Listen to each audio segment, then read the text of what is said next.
Okay. So please don't forget to turn your cameras on.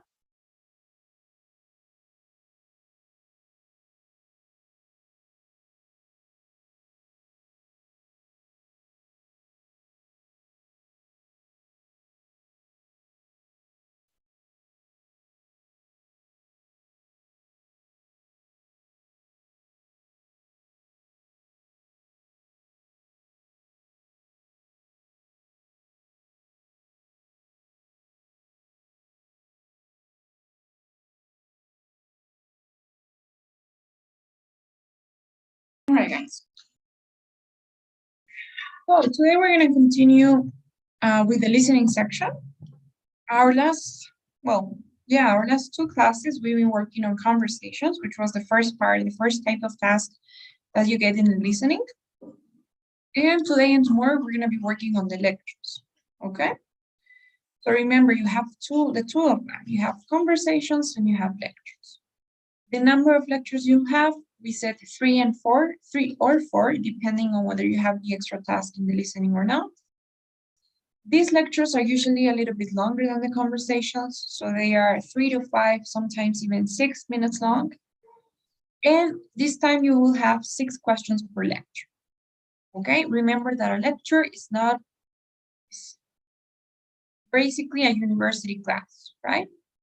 So you'll hear the professor explaining a certain topic. Okay, guys, so what was I gonna say?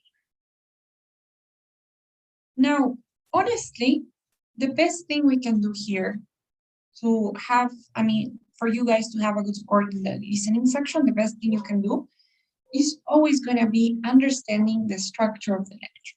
That will help you. That's probably the number one thing, aside from vocabulary and listening comprehension skills and stuff, understanding the structure of the lecture is very key in this part.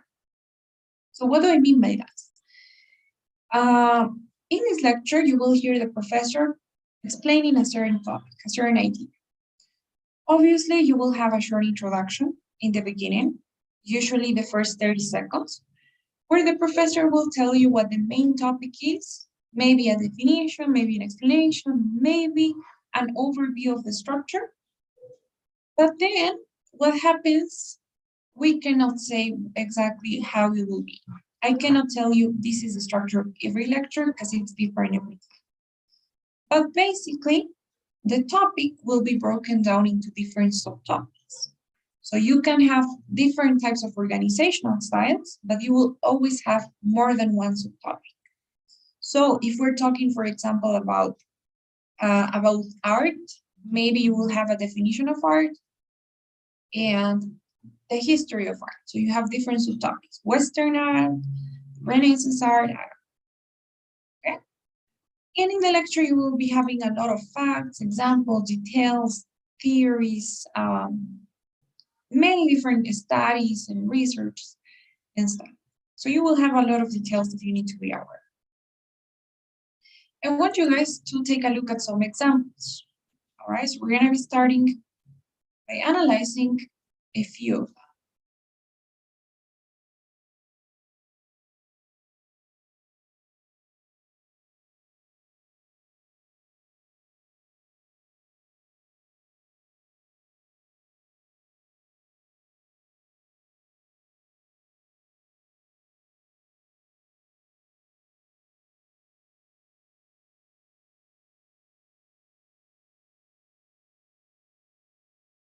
Okay, guys.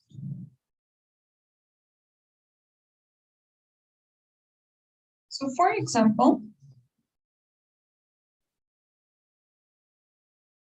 I want you guys to pay attention to this. Only here.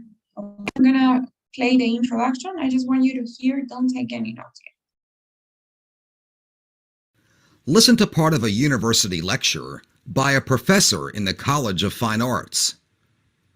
Good morning, everyone.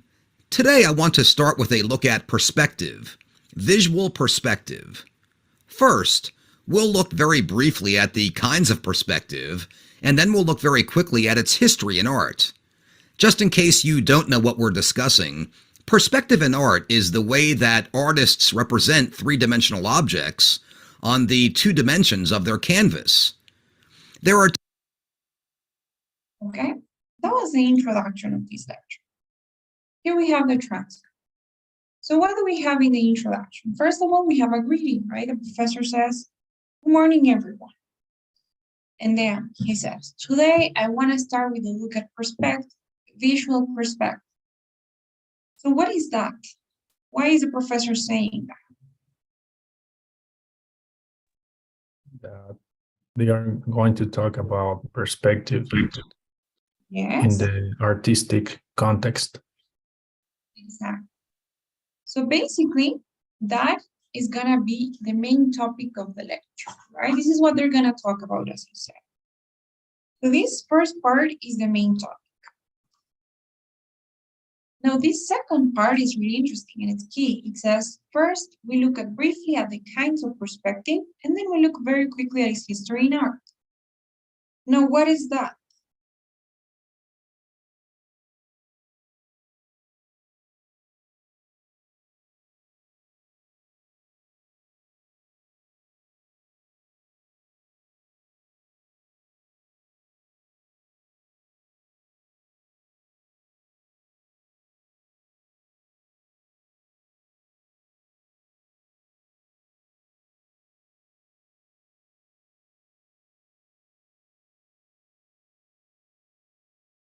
What's that?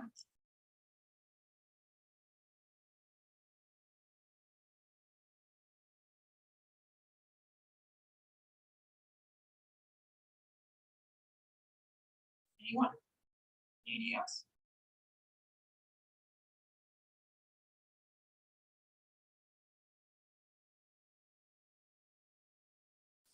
Basically, guys, that is the structure of the lecture. That is the organization. That's how the information will be organized in the lecture. So what are we going to see? We're going to look at the kinds of perspective, and we'll look at the history, its history in art, right? So basically, we have two different organizational styles in here. One of them is classification. And this is the style, the organizational style of the lecture, how it's going to be organized. So first, we're going to look at the classification of perspective, and then we'll look at sequence of events. When they say it's history in art, every time that you have something related to history, like, I don't know, World War II, the biography of somebody, that is a sequence of events, right? This happened first, this happened later, this happened at the end. That's a sequence of events. So this is very important in the introduction. That's the organization. Okay?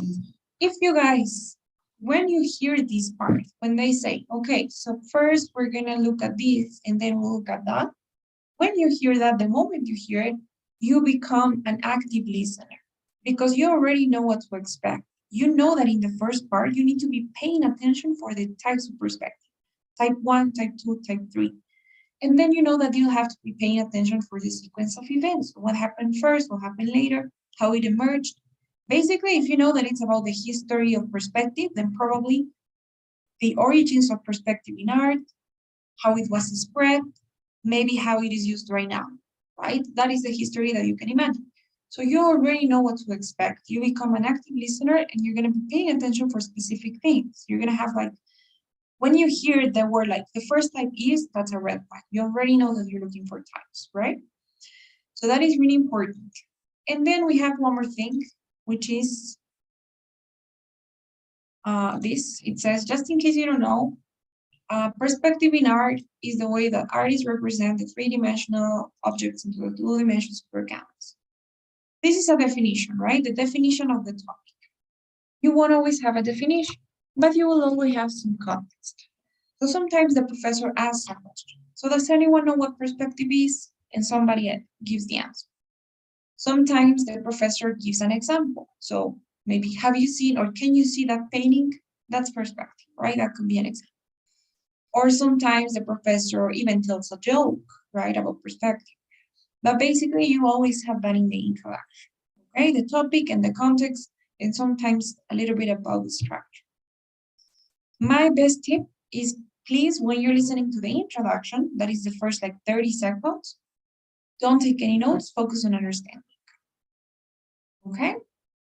Any questions about that so far?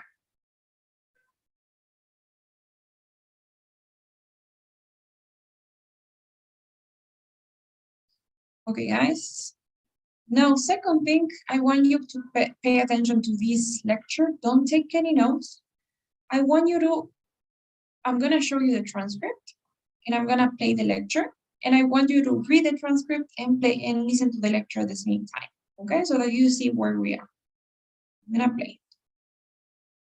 Listen to part of a university lecture by a professor of comparative religion. Good afternoon, class. In the course of this term, we've examined all the major contemporary religions of the world: Christianity, Islam, Buddhism, Confucianism, Taoism, Hinduism in depth. But before your final examination, I also want to spend a couple of classes looking at some of the more interesting minor religions. And I'd like to start with a very simple, harmless religion that managed to have a disproportionately large influence on world history. And that religion is Shintoism, or Shinto, which is the indigenous religion of Japan. There was no historical founder of Shinto like Buddha or Muhammad, and Shinto has no sacred texts. It has no images or icons. It has no laws or commandments. It emerged organically from prehistoric nature worship, a sort of animism, and the ancestor worship of the earliest Japanese people. And, with due allowance for the general advance of civilization, it has remained surprisingly unchanged from that primitive condition. Its basic concept is that virtually every natural object is inhabited by a kami, variously translated as a spirit. Okay, so we're gonna leave it there. Now, why did we do this? When you're reading the transcript of the lecture, you can see that it isn't just one paragraph, right?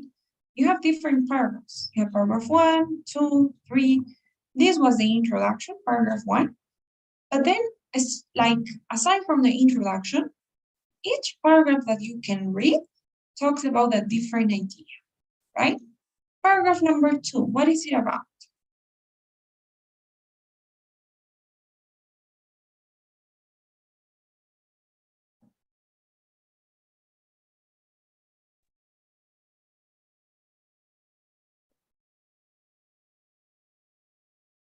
What does it talk about? The how Shintoism emerged. Exactly. Great. So the second paragraph, the only thing that it talks about is how it was founded, right? And you have that in the beginning. There was no historical founder, but how it emerged, the origins of Shintoism. Paragraph 2 talks about something else, right? It says its basic concept is that virtually every natural object is. So basically, the second paragraph, or the third in this case, talks about the concept. So what these people believe in. So people who practice Shintoism think that every natural object is inhabited by a kami, right, or a spirit or god. So this is about the concept. Then we have another paragraph that talks about something else. This one here is about the shrines. It says, there are innumerable Shinto shrines established throughout Japan, and they're for the most part relatively blah, blah, blah. So all of this is talking about the shrines, Shinto shrines. So they describe how they are. They say they are composed of two tall uprights and crossbars. They are painted in this way. They have this type of gates. So all of this is about shrines. Then I think they talk about its relationship with Buddhism. I'm not sure. Then they talk about the contribution of Shinto to world history, and they explain everything related to that. Then they talk about Japan's constitution, and I think it has something to do with the religion. And then it talks about the influence in our daily lives. So basically, every paragraph contains a different idea. Now, what is the point in this? The best way to improve how you take your notes is by doing this. And in order, why do we want to have good notes? Because your notes play an important role in how you answer the questions too. So the thing that you guys have to do is be able to identify where an idea ends and where another one begins. You need to be able to form these paragraphs in your mind, okay? Because obviously you cannot read the transcript. So you won't have the paragraphs like this. So what you need to do is identify where one idea ends or one paragraph ends and the other one begins. How do you do that? By paying attention to the content and also by listening to the pauses that the professor makes. So for example, here. Your final examination, I also want to spend a couple of classes looking at some of the more interesting minor religions. And I'd like to start with a very simple, harmless religion that managed to have a disproportionately large influence on world history. And that religion is Shintoism, or Shinto, which is the indigenous religion of Japan. There was no historical founder of Shinto. Right? So as you can see, obviously the professor makes a pause before moving forward to a different idea. It doesn't just go like in the same sentence. You have a pause, the professor lowers down the voice a bit, then rises up again. So you need to be able to identify that, to catch those pauses, and also by looking at the content, right? You know that one idea has nothing to do with the other. You know that the definition doesn't have anything to do with the history.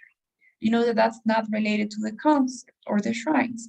So by content and by looking at those pauses, you should be able to do so. Okay, guys? Is that okay so far? Do you guys have any questions? Now, the thing is, why do we do that? How is that useful? So the way you're going to take your notes isn't going to be like the typical way.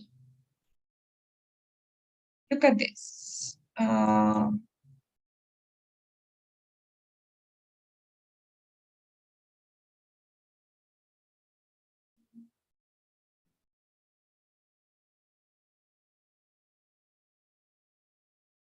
Okay, so these are my notes for that lecture, the one that about Shintoism. Can you guys see my screen?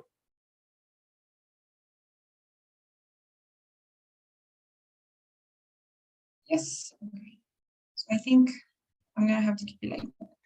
So as you can see, my piece of paper, first of all, it's not in a vertical position, but in a horizontal one. Okay, so I have it something like this, in a horizontal position. And second, I have divided the space into 9 boxes, right? So you can either draw the lines the way that I did here, which are not really, I don't really have that much of a pulse.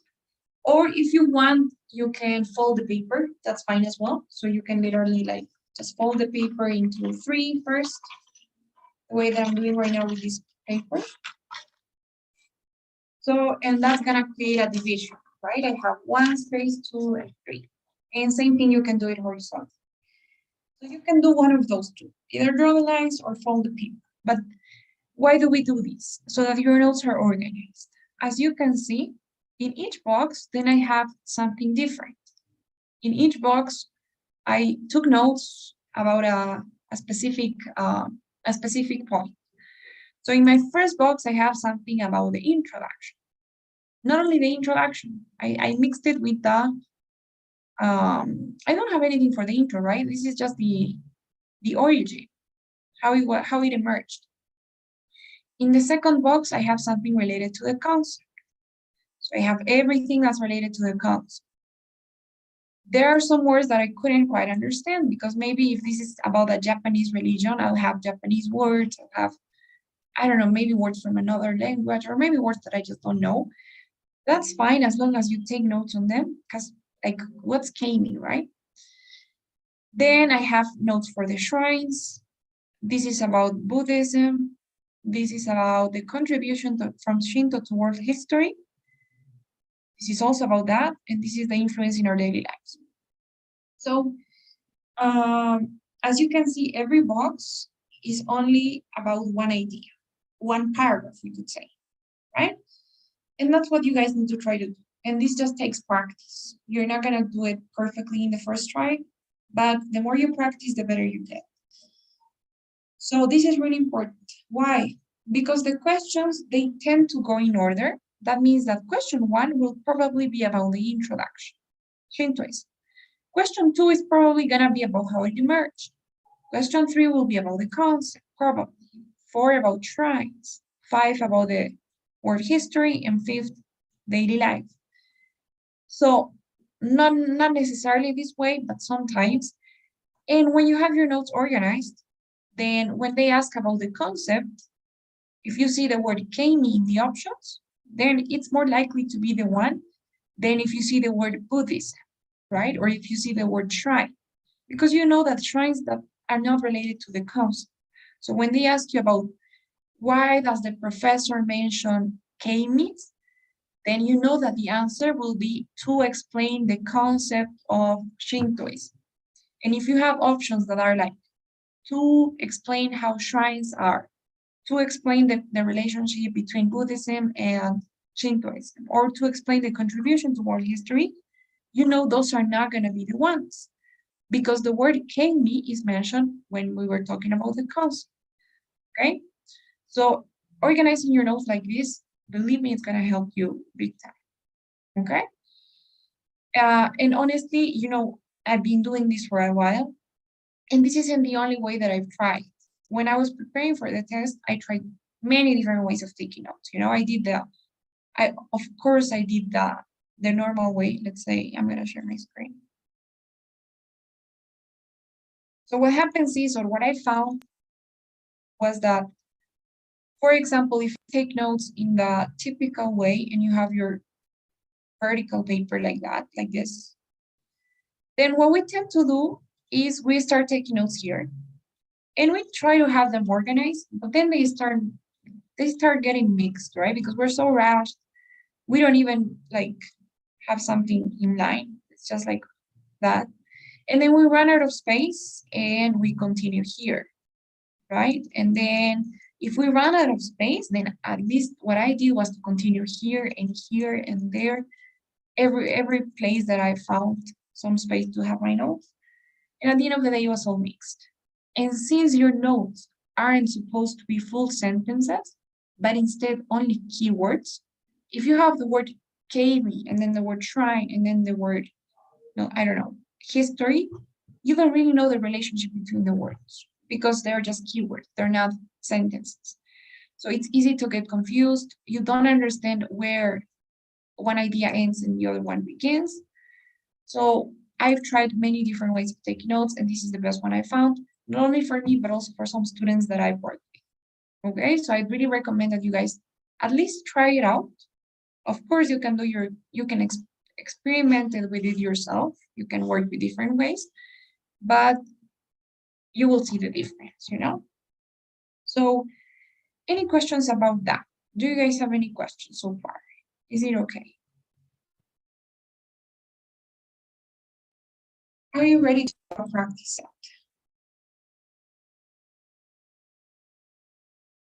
Yes. Please get a piece of paper and a pen.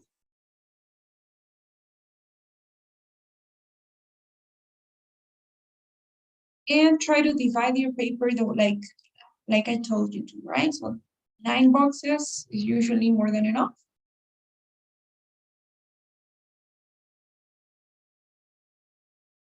Have you guys all done it? Yes, are you all? Okay. So please pay attention and try to take notes. Listen to the process, try to understand more the content, and take notes on the details. Let's see. Two basic sorts of this in the course. Listen to part of a university lecture by a professor in the College of Fine Arts. Good morning, everyone. Today I want to start with a look at perspective, visual perspective. First, we'll look very briefly at the kinds of perspective, and then we'll look very quickly at its history in art. Just in case you don't know what we're discussing, perspective in art is the way that artists represent three-dimensional objects on the 2 dimensions of their canvas. There are 2 basic sorts of visual perspective. aerial perspective and linear perspective. Aerial perspective and aerial just means air or atmospheric, not your view from an airplane.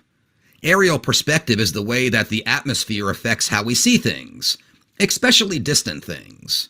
I won't try to go into the laws of physics that are involved here, but it is aerial perspective that makes a mountain in the distance appear to be a different color, that makes it seem hazier, less distinct than closer objects.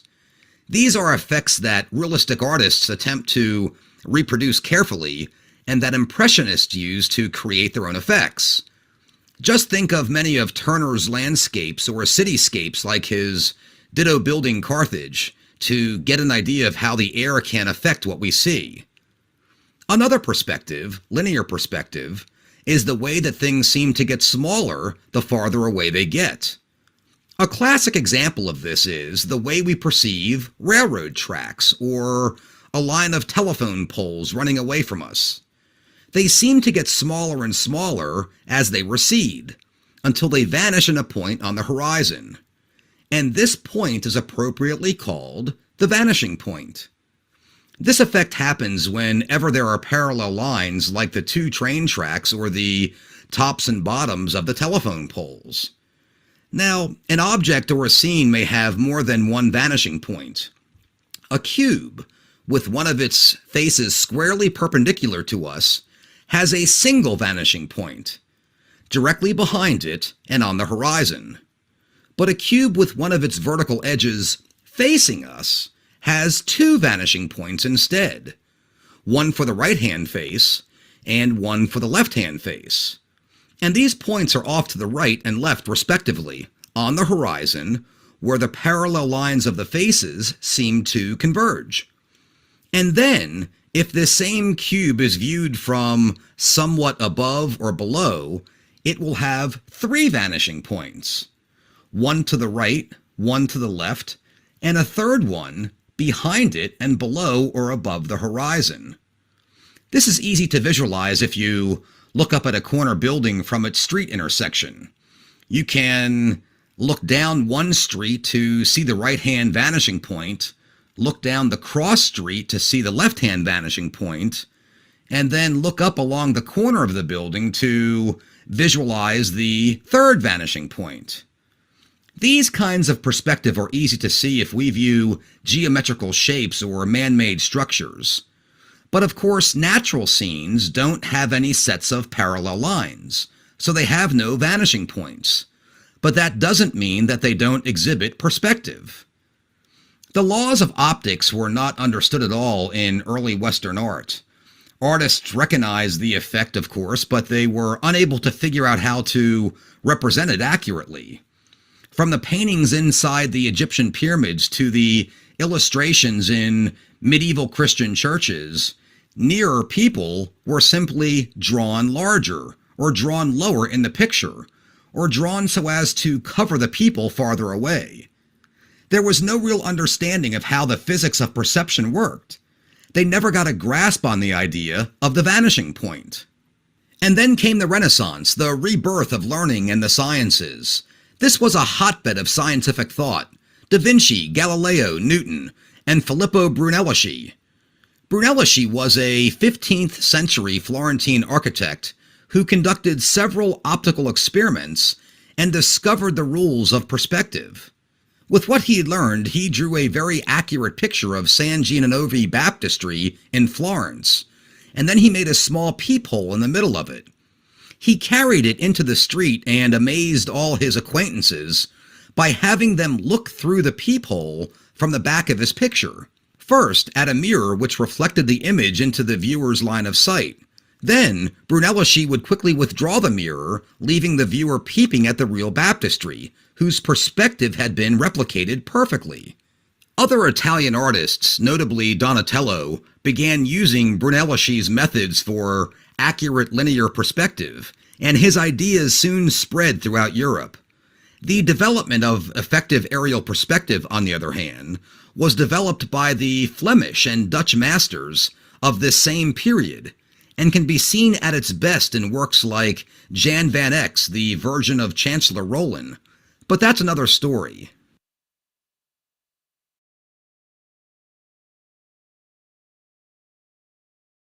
Okay, guys.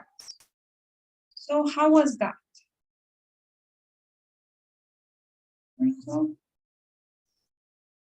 you guys show me your notes? I'm gonna start sharing. Okay, Harry, you go first. Okay, Okay, nice. So you have the 9 boxes in there. You have something for the concept, shrines, although I don't see much information for shrines. That was for the last one, teacher. I Oh, you forgot didn't. to, yeah. Oh, okay, no problem. Then you had something for aerial, okay. Linear, great. Then, okay, I think that's already like the history. Western art probably. And then the last part, okay, great. Honestly, they look very, very nice. And I like your drawings too. That's a good way to understand. And the fact that you use bullet points, because usually not everything that's mentioned is important. Nice, Harry, well done. Ricardo, what about you? Can we see your notes? Sorry, teacher. I didn't. I don't have many notes. I'm a little bit concerned and thoughtful about something I saw this afternoon, and I have that type of existential crisis. So Okay. I'm trying to pay attention. Okay, no problem. That's fine, Ricardo. It happens sometimes, some days. Okay, what about you, Mateo? Can you show us your notes? Okay. All right. Eight. I didn't fill the 9 boxes. That's fine, because sometimes we rarely have 9 subtopics.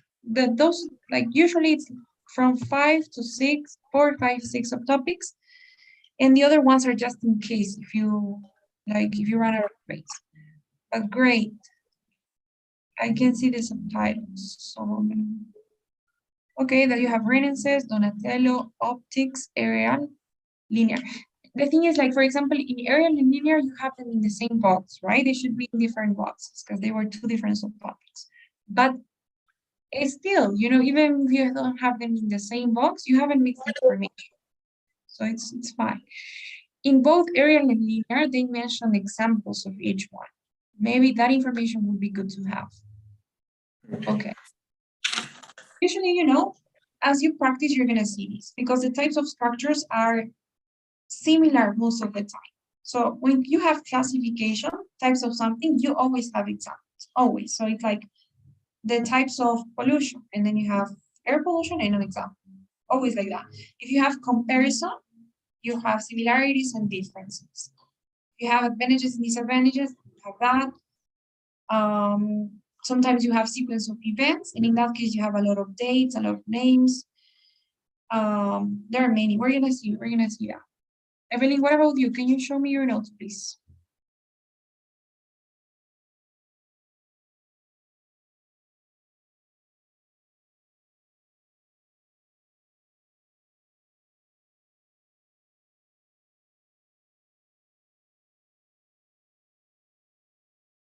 Could you show me your notes, please, Evelyn? Did you take notes?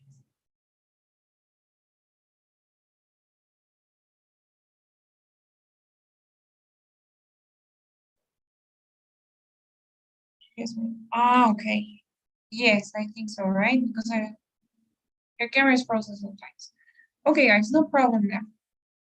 So yes, these are my notes, by the way, from the previous group, actually. So I have something like what you guys have. Basically, I identified most of the same subtopics. So this was for the introduction. I have the 2 types here described, aerial perspective, linear perspective. Then we have vanishing points, which was actually pretty large, right? I thought it was just one subtopic, but it was probably more. Maybe because they say 1, 2, and 3 vanishing points. Maybe one of them was a different point, right? And then we have Western art, the Renaissance, and I think the last one was European art. Not sure. Okay, guys. So let's look at the questions. Let's see if we can answer them using our notes and our memory. Here's our first one. Ricardo, could you please read the question? What is this lecture mainly about? Thanks. I suggest that especially in this type of question, the main idea type of question, you don't look at the options yet. So just tell me in your own words, this was about what? What was this lecture about? The main topic, what was it? Perspective, right? Visual perspective. That was the topic. Now you know the answer. You have to look for in the options for the closest one to that. Obviously, you can have a paraphrase, you can have a definition of it. So which one do you think it is closest to visual perspective?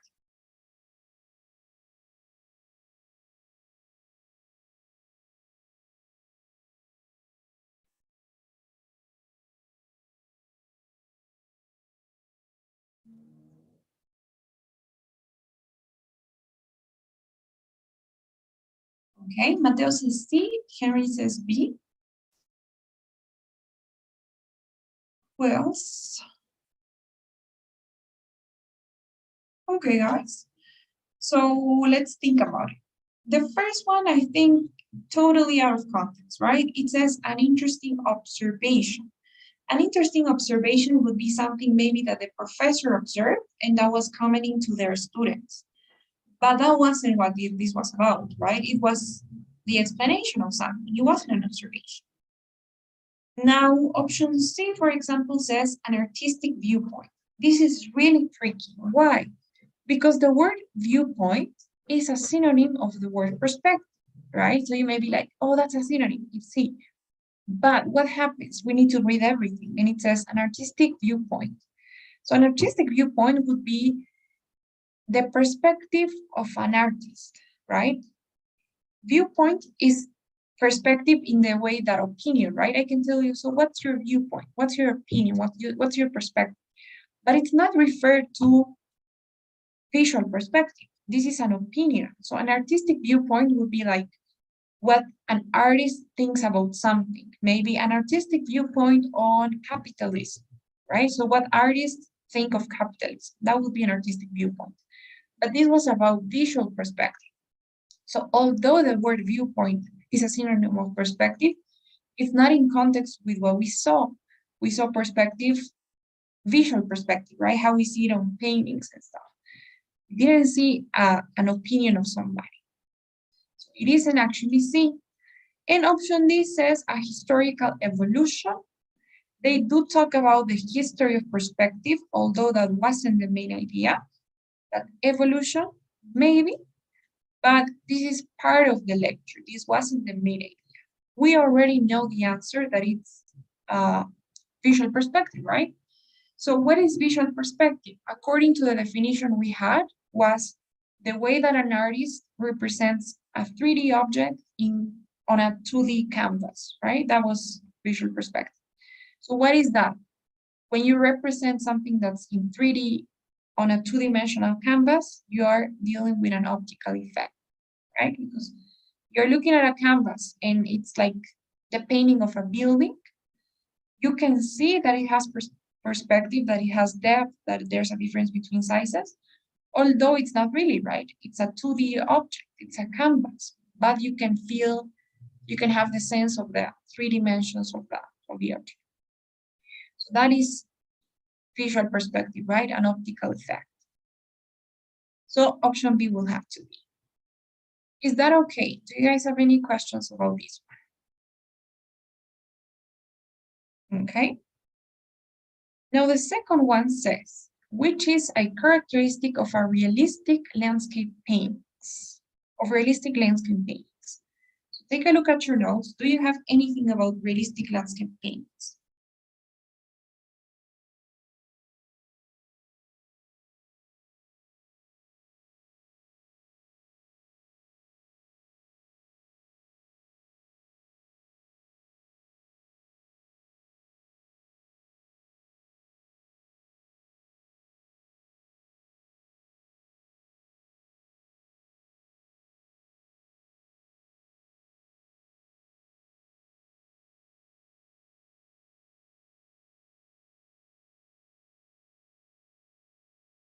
So what do you guys think? We Sí, have an teacher. answer. See, okay. Yes, Mateo agrees, right? Nice. So yes, perfect. It is. So for example, in my case, and I think I saw this in Henry's notes as well, when we in that part for aerial perspective, and I think it was Mateo too, in the part for aerial perspective, you had something about landscapes, right? So you know that landscapes are probably an example of aerial perspective. They don't have anything to do with vanishing points that come later. Landscapes were mentioned specifically when they were talking about aerial perspective. So it has to do with that. So vanishing points isn't related. The renaissances are definitely not related. They appear unclear from a distance. So I think this one could be because I think this was mentioned somewhere in aerial perspective. But if you know that, then you're narrowing down your choices. And aerial perspective is basically atmospheric effects. That's aerial perspective. So it has to be C, right? So just by having your notes like that, then it will help you. So for example, I have in my notes aerial and then it says landscapes, right? So I know that it has to be that. Great. Now question 3 says, why does the professor mention Turner's painting Ditto Building Cafe? Do you guys have anything about this?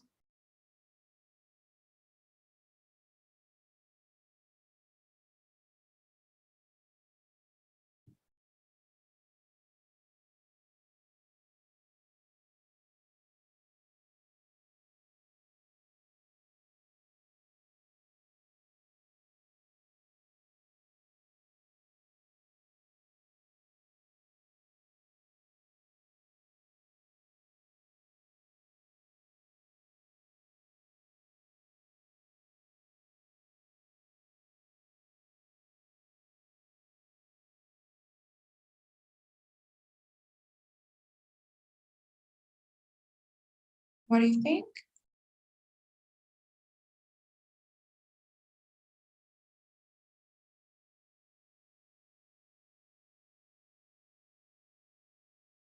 You got your notes?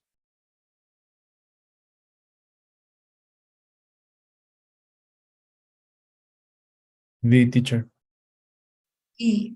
As an example of multiple vanishing points. Okay. I am not sure though, because I remember that when the professor talks about vanishing points, all of the examples were cubes, right? So they used cubes as an example for vanishing points. And then they talked about buildings, I think.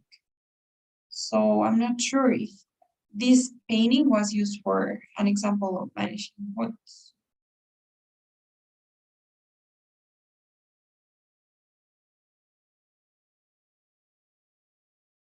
Mateo, what do you think? I think it's A. Okay, as an example of error. So yes, I'm gonna have to go with you on that.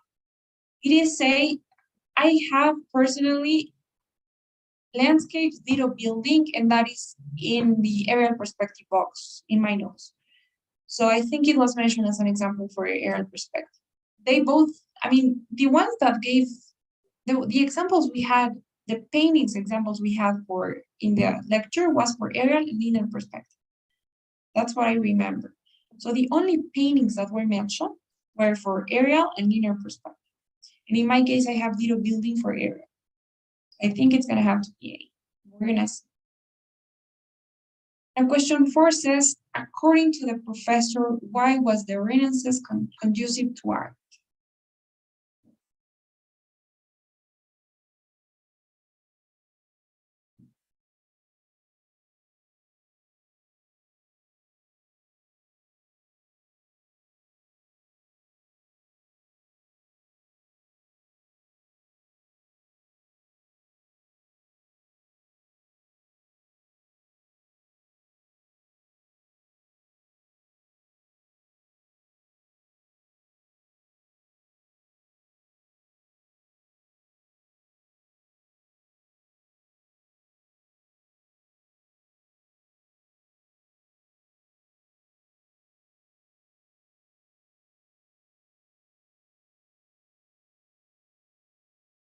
B, teacher.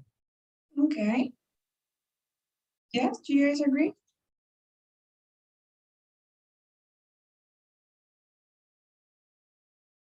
No? I think it's C. E. Okay. So honestly, yes, I think both of them are very good options. You know, I'm glad that you didn't choose A or D. But let's see. So I don't think it had to do with science, right? Everything was related to, although I don't know. What do you guys think, Evelyn?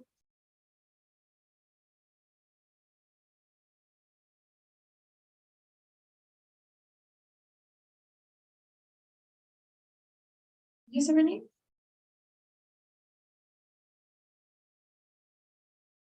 Okay.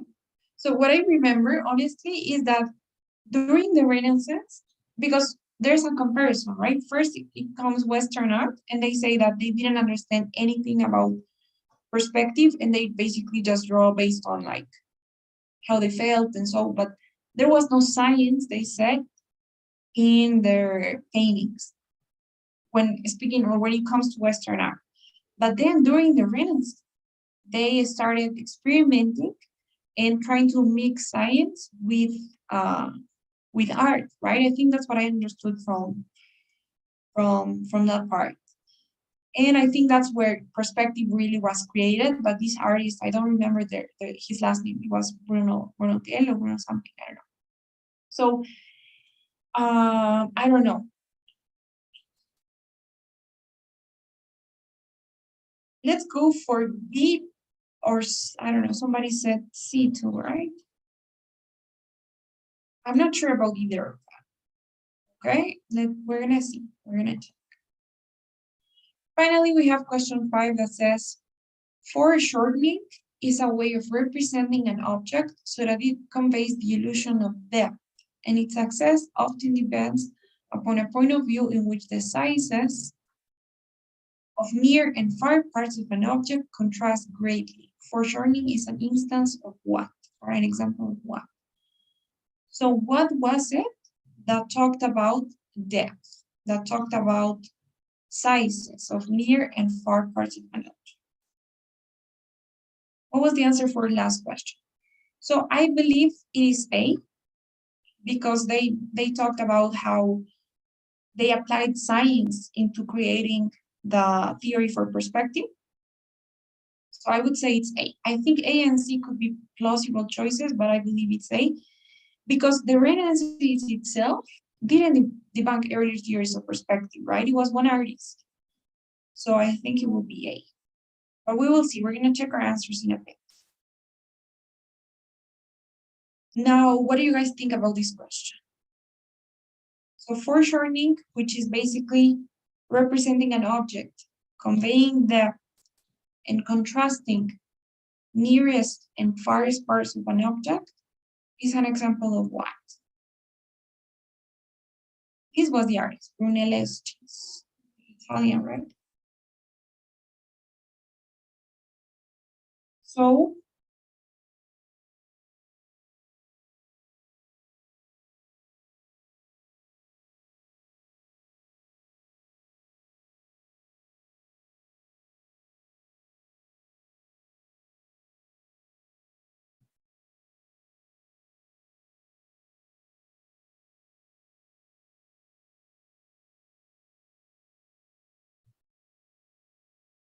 what would you guys say?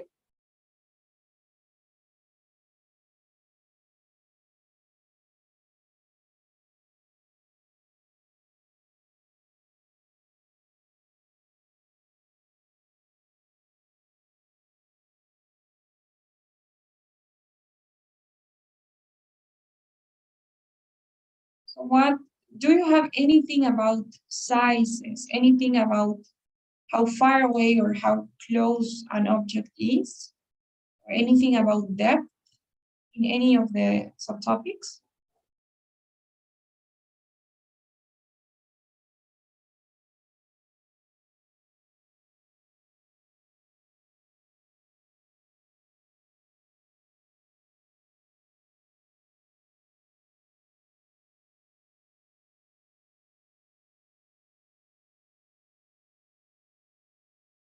Okay, Henry says D, linear perspective. Yes, right, I think so. I think it was indeed D, because aerial perspective was about distances, the atmosphere, colors, and linear perspective was the one about depth. They even have the example of somebody that's far away from the landscape, making it smaller. Somebody that's close has to be bigger. So that illusion of depth is mentioned for linear perspective. I think that's true. Let's check our answers. So first one was great, an optical effect. Second one was good, atmospheric effects. The third one was also great, aerial perspective. The fourth one was A, created an atmosphere of scientific curiosity. So that's why it was important for art. And great, the last one is good as well, linear perspective. We got 4 out of 5. What do you guys think? How do you feel about this one we did?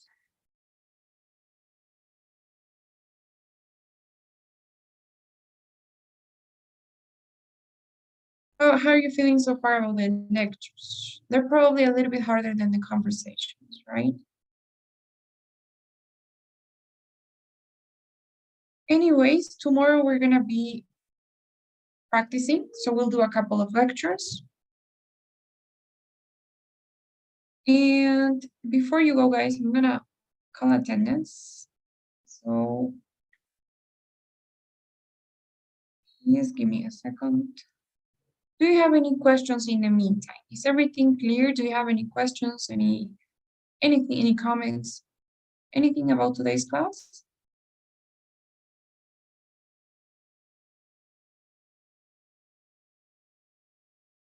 No, nobody from this group.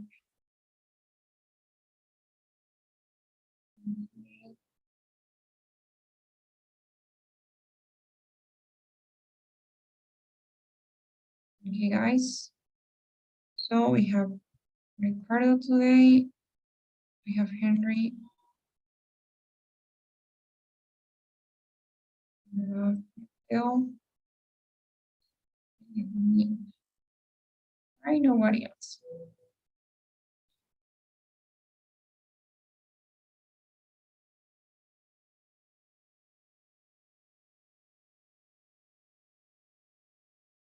Okay, guys.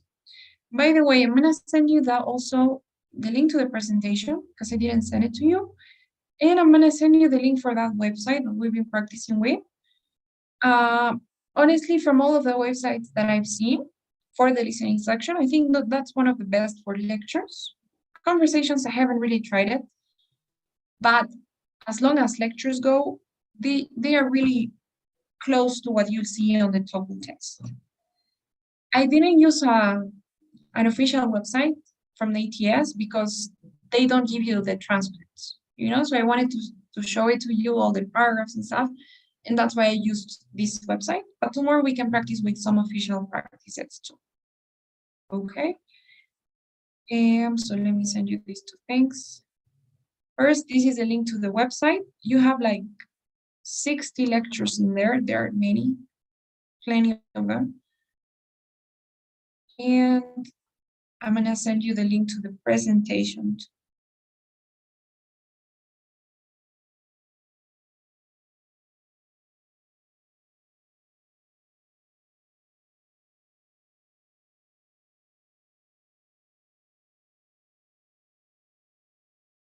And while I'm at it, please, guys, before you go, don't forget today's daily survey.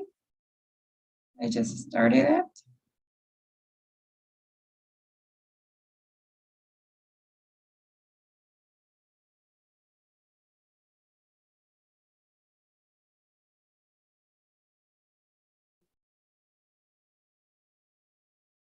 Okay, guys, and I just sent you both links. So if you don't have any questions, then I'll see you guys tomorrow. Have a good night. Thank you, teacher. Good night. Bye-bye.